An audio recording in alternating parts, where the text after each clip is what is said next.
ನಿರ್ವಹಣೆ ಮಾಡತಕ್ಕ ಮಾಡಿಲ್ಲ ಇಲ್ಲಿವರೆಗೆ ಅಧಿಕಾರಿಗಳು ದಿವ್ಯ ನಿರ್ಲಕ್ಷ್ಯದಿಂದ ಜಂಗಡದ ಕೇಸಿ ತುಕ್ಕಿಡದ ಕೇಸಿ ಅವು ಕೆಟ್ಟ ಹೋಗ್ಯಾವ್ರಿ.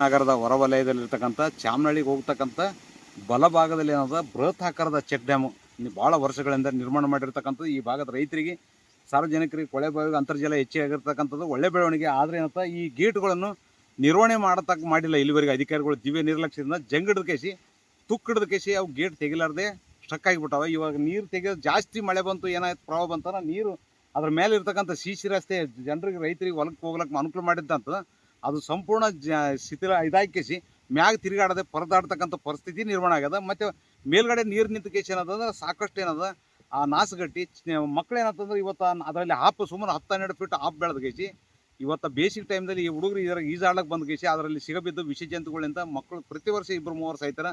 ಆದರೂ ಕೂಡ ಸರ್ಕಾರ ಇಲ್ಲಿವರೆಗೆ ಎಚ್ಚೆತ್ತುಕೊಂಡಿಲ್ಲ. ತಕ್ಷಣದ ಹೈಡ್ರಾಲಿಕ್ ಗೇಟ್ಗಳನ್ನು ಕೂಡಿಸೋ ಮೂಲಕ ಮೇಲ್ಗಡೆ ಇರ್ತಕ್ಕಂಥ ಎಲ್ಲ ಕಸ ಕಡ್ಡಿಗಳನ್ನು ಸ್ವಚ್ಛ ಮಾಡ್ತಕ್ಕಂಥ ಕೆಲಸಕ್ಕೆ ರಾಜ್ಯ ಸರ್ಕಾರ ಜಿಲ್ಲಾಡಳಿತ ಮುಂದಾಗಬೇಕಂತಕ್ಕಂಥದ್ದು ನಂದು ಆಗ್ರಹ.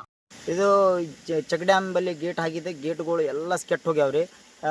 ಏನಾನ ನೀರು ಕುಡ್ಲಾಕ ಏನಾನ ಕರೆಂಟ್ ಹೋಯ್ತಂದ್ರೆ ನೀರು ಕುಡ್ಲಾಕನೇ ಆಗಲ್ಲ. ಯಾಕಂತ ಕೇಳಿ ಗೇಟ್ಗಳು ಹೊಸವು ಹಾಕಿದಂದ್ರೆ ನಮಗೆ ನೀರು ಕುಡ್ಲಾಕನೇ ಬರ್ತದ, ಮತ್ತು ದನಗಳಿಗೆ ಕುಡ್ಲಾಕನೇ ಬರ್ತದ. ಮತ್ತು ಮಳೆಗಾಲ ಜಾಸ್ತಿ ಆಯ್ತು ಅಂದ್ರೆ ಬ್ರಿಡ್ಜ್ ಮೇಲೆ ನೀರು ಹೋಗ್ಲಾಕ್ದಂಗೆ ಆಗ್ತದ್ರಿ. ಆ ಸೈಡ್ ಹೊಲಕ್ಕೆ ಹೋಗ್ಬೇಕು ಅಂದರೆ ಒಟ್ಟು ರಸ್ತೆನೇ ಇರಲ್ಲ.